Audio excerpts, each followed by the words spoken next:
हैं उसमें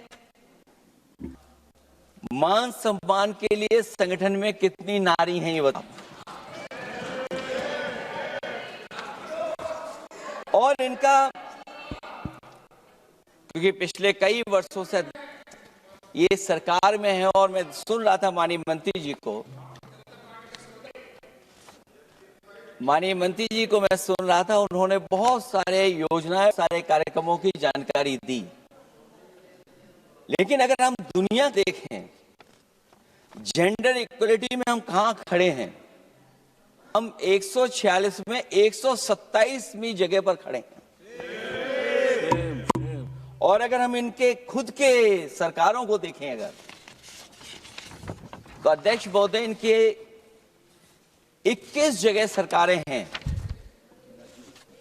21 जगह यूनियन टेरिटरी और स्टेट मिलाकर के और सहयोगी दलों के साथ मिलकर के 21 सरकारें इनकी हैं। भारतीय जनता पार्टी ये बताए कि उनके 21 स्टेट में जहां सरकारें उनके सहयोगी साथियों के साथ चल रही हैं, कितने मुख्यमंत्री इनके बने हुए हैं? कितनी महिला मुख्यमंत्री बनी हुई इनकी? जीरो। और जो दिल्ली की बनी हुई हैं, हालांकि वो हाफ चीफ मिनिस्टर हैं और वो भी महिला होने के नाते केवल हाफ चीफ मिनिस्टर हैं। नहीं, अधिकार कहां है? एक चीफ मिनिस्टर के जो अधिकार होते हैं, एक स्टेट के जो अधिकार होते हैं, क्या आपके दिल्ली की मुख्यमंत्री के पास वो अधिकार है? और फिर जो अभी तक जो सबसे बड़ी पार्टी है, जो सबसे बड़ी पार्टी अपने आप को कहते हैं, पूरे देश में जितने भी इनके विधायक चुने गए हैं, आप बताओ आपकी संख्या क्या है? 10% से ऊपर नहीं जा पा रहे हैं आप? क्या 10% से ऊपर हैं आप? और फिर लोकसभा की गिनती में अगर हम देखें तो लोकसभा की गिनती में कितने संख्या में आप हैं? इसलिए अध्यक्ष महोदय, जहां हम ये कहते हैं कि हम महिला आरक्षण के पक्ष में हैं, वहीं कुछ सवाल हमारे भी आपके लिए हैं। मैं उससे पहले याद दिलाना चाहता हूं कि कई बार लोग ये कहते हैं कि समाजवादी पार्टी विरोध करती है। अगर हम अपनी बात कहना चाहें तो डॉक्टर राममनोहर लोहिया, जिनकी विचारधारा पर हमारी समाजवादी पार्टी का आधार है, उनके द्वारा हमेशा महिलाओं को पुरुषों के बराबर की हिस्सेदारी हर क्षेत्र में देने की बात कही गई। और मैं उनको कोट करना चाहता हूं कि संस्कार का आरंभ महिला से होता है। यदि महिला जागृत है तो पूरा समाज जागृत हो जाता है। ये लोहिया ने हमारे जिस विचारधारा पे हम लोग चल रहे हैं वो हम आपको बताना चाहते हैं। जब तक महिलाएं राजनीति में नहीं आएंगी, सामाजिक क्रांति अधूरी रहेगी। लोहिया जी ने निरंतर महिलाओं की राजनीति में महत्वपूर्ण भूमिका पर बल दिया है और समाज में वास्तविक परिवर्तन उनके योगदान से ही आ पाएगा। इसलिए मैं याद दिलाना चाहता हूं अध्यक्ष महोदय, उत्तर प्रदेश में पंचायत में सबसे पहले आरक्षण महिलाओं के लिए लागू करने का काम समाजवादी पार्टी ने किया।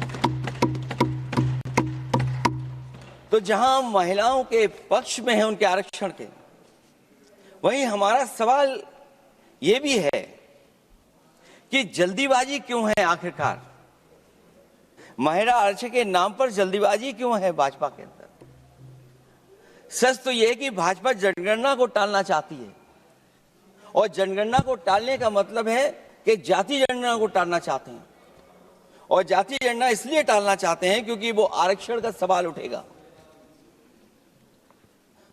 जो भाजपा उनके संगी साथी कभी भी देना नहीं चाहते हैं आरक्षण। भाजपा को यह भी अच्छी तरह याद है कि पीडीए में ए का मतलब आधी आबादी है, मतलब महिलाएं भी पूरी की पूरी उसमें गिनती में आती।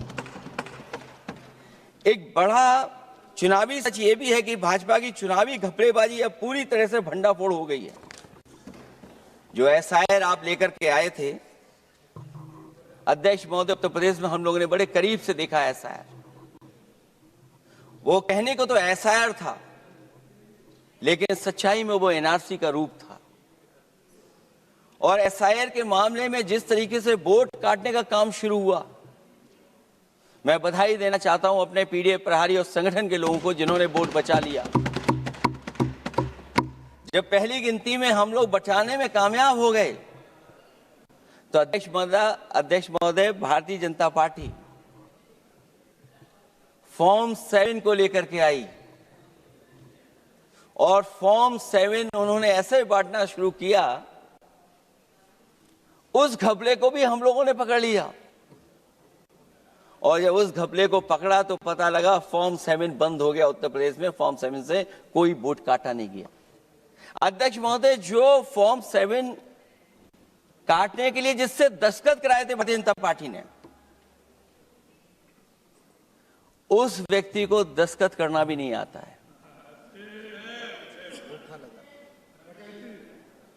अध्यक्ष महोदय, जो एसआईआर के बहाने फॉर्म 7 लेकर के आए थे, जो फॉर्म 7 दस्तखत करा करके वोट काटे जा रहे थे उत्तर प्रदेश में, जब पकड़ा गया, हम लोगों को जानकारी मिली, हम लोगों ने उसको प्रेस के सामने लेकर के आए और चुनाव आयोग को शिकायत की। फॉर्म 7 से वोट कटना रुक गया, लेकिन अभी भी उस पर कोई कार्रवाई नहीं की जिसने उसके नकली दस्तखत कराए थे। अध्यक्ष महोदय, इससे तो लगता है कि पूरा का पूरी व्यवस्था जुड़ी हुई है भारतीय जनता पार्टी से। और धीरे धीरे जो भारतीय जनता पार्टी की सरकार चली है, हेरा फेरी हम लोग पकड़ लिए, भाजपा की कलई खुल गई और उसके समर्थक और वोटरों का आकाल पड़ने लगा।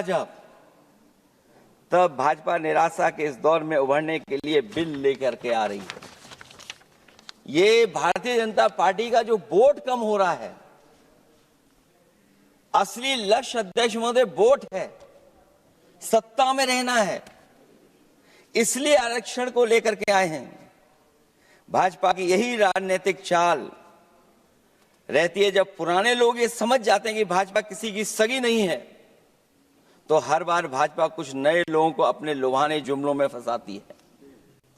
इस बार भाजपा महिलाओं को लेकर ये पुरानी चाल चल रही है, लेकिन सफल नहीं होगी, क्योंकि सबसे ज्यादा दुखी तो महिलाएं ही हैं। भाजपा की कमीशन खोरी और चंदा वसूली की वजह से जो महंगाई बढ़ी है, उससे उनकी रसोई सूनी हो गई है। रही सही कसर सिलेंडर की, बेतहाशा बढ़ती कीमतों ने पूरा कर दिया है। ये अध्यक्ष महोदय, मैं इसलिए कह रहा था कि माननीय मंत्री सिलेंडर की याद दिला रहे थे। उन्होंने इज्जत घर को भी याद दिलाया, जिसको कभी प्रधानमंत्री जी ने कहा कि ये इज्जत घर होंगे। गांव गोद लिए गए, जाकर के सरकार देखे उन गांव को अनाथ अगर किसी ने छोड़ा है तो भारतीय जनता पार्टी ने छोड़ा है। हर महिला अपने बच्चों को पढ़ाना चाहती है, लेकिन भाजपा की शिक्षा विरोधी सोच तो सरकारी स्कूल तक बंद करवा दे रही है। महिलाओं का दर्द क्या होता है, ये मेरठ के दुकानदारों के परिवार की महिलाओं की आंखों में आए आंसू भी बयां कर रहे हैं, और नोएडा की मजदूर और मेड के गले बयान भी कर रहे हैं। क्योंकि जब हम बहस महिला आरक्षण पे कर रहे हैं, तो हमें याद रखना चाहिए कि हमारे बिल्कुल बगल में 40,000 से ज्यादा लोग सड़कों पे मजदूर, महिलाएं सड़कों पर हैं, जहां से प्रभु श्री राम जो कभी हम लोगों ने स्क्रीन पे देखा था, वो चुन करके आए थे। वहां पर महिलाएं धरने पर बैठी हैं, और अगर ये धरने पर इसलिए बैठी हैं क्योंकि उनको न्याय नहीं मिल रहा है। भारतीय जनता पार्टी की सरकार की वजह से उनके घर उजड़ रहे हैं। महिलाएं रो रो करके न्याय मांग रही हैं।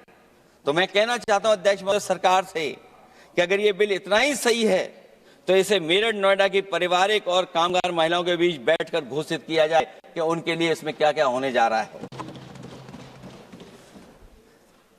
हम महिला आरक्षण के साथ हैं,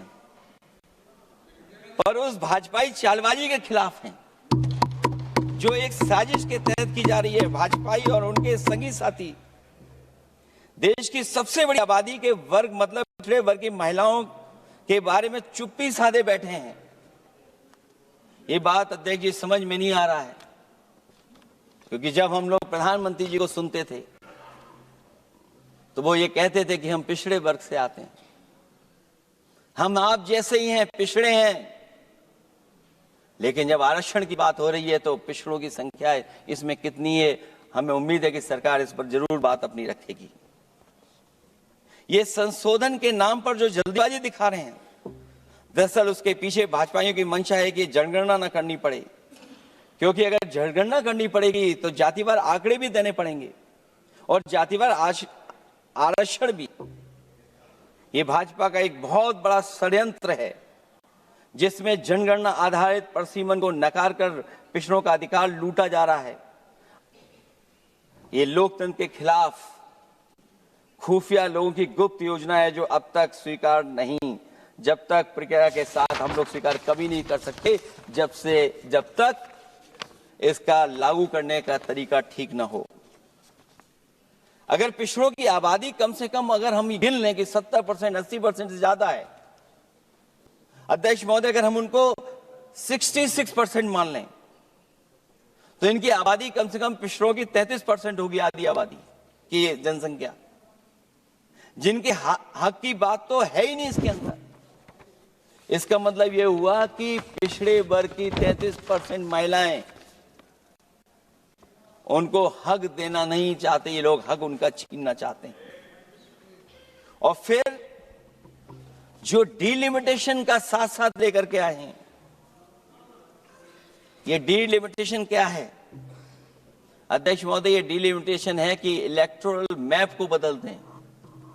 हमारे पूर्व में कांग्रेस के सदस्य ने ठीक कहा है कि जब डिलिमिटेशन की बारी आई तो इन्होंने पूरी रणनीति बना करके कि किस तरीके से लोकसभाओं के क्षेत्र बनाए जाएं, क्षेत्र कैसे बने जिससे कि उन्हीं को पॉलिटिकल लाभ मिले, वो हम लोगों ने आसाम में भी देखा और जम्मू कश्मीर में भी देखा है। इसलिए हम चाहते हैं कि पहले जनगणना हो और जनगणना जब आंकड़े सही आ जाएंगे अध्यक्ष महोदय, तब जाकर के डिलिमिटेशन ठीक होगा। और अगर आंकड़े ठीक नहीं हैं तो फिर आरक्षण कैसे ठीक होगा? क्योंकि आरक्षण का आधार ही हमारा जनसंख्या पर है। कहीं ऐसा तो नहीं कि आधी आबादी में ये मुस्लिम को भी ना गिनते हो, मुस्लिम महिलाओं को। इसलिए हमारी मांग होगी कि आधी आबादी में पिछड़े और मुस्लिम महिलाओं को भी जोड़ करके इस आरक्षण को पूरा किया जाए। एक जो हमें आशंका है कि जब आरक्षण होगा और डिलिमिटेशन होगा और जब संख्या बढ़ेगी तो उत्तर प्रदेश की संख्या विधानसभा की 500 से ऊपर होने जा रही है। और अगर 500 से ज्यादा होने जा रही है तो उसमें सरकार क्या विचार कर रही है? कहीं कोई ऐसा षड्यंत्र तो नहीं है जो हम महिला आरक्षण के बहाने उस षड्यंत्र को छिपा करके आगे बढ़ रहे हों? क्योंकि उत्तर प्रदेश में 120 सीटें तो लोकसभा की होने जा रही हैं और विधानसभा की सीटें तो अगर 600 हो रही हैं,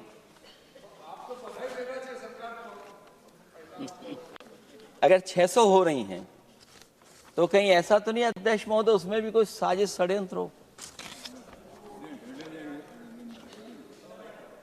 जो षड्यंत्र हम लोगों को समझ में नहीं आ रहा हो। और अगर षड्यंत्र रहेगा तो जैसे अयोध्या हारे आप, एक बार फिर उत्तर प्रदेश आप हार जाएंगे। और 33% सीटें कौन सी होंगी?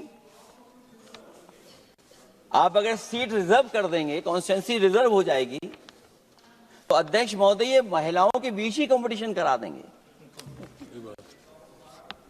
अगर कॉन्स्टिट्यूंसी रिजर्व होंगी तो अध्यक्ष महोदय महिलाओं के बीच ही कंपटीशन हो जाएगा,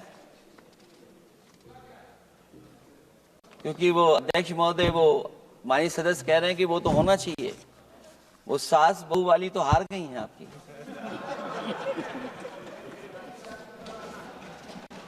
तो अगर पार्टी को ये मौका मिलेगा तो न केवल कंपटीशन से हम बच सकते हैं बल्कि संख्या महिलाओं की लड़ने की ज्यादा होगी।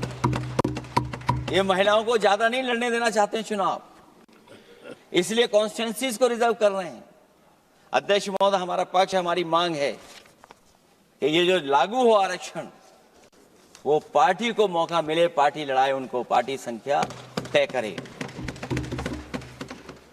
इसके साथ साथ जो रोटेशन वाला है इशू, स्वाभाविक है कि जब हम एक क्षेत्र से लड़ते हैं अध्यक्ष महोदय तो एक भावनात्मक अटैचमेंट बनता है वोटरों के बीच में, और अगर ये रोटेशन का मामला होगा तो अध्यक्ष महोदय कोई भी अपने क्षेत्र में बहुत ज्यादा भावनात्मक लगाव नहीं रखेगा क्षेत्र की जनता से। तो अगला क्षेत्र की सोचने लगेगा कि अगला क्षेत्र हमारा क्या होगा, इसलिए हम इसके भी खिलाफ है अध्यक्ष महोदय कि रोटेशन नहीं हो। हम रोटेशन की प्रणाली के खिलाफ हैं, इसके पक्ष में हम लोग नहीं हो सकते।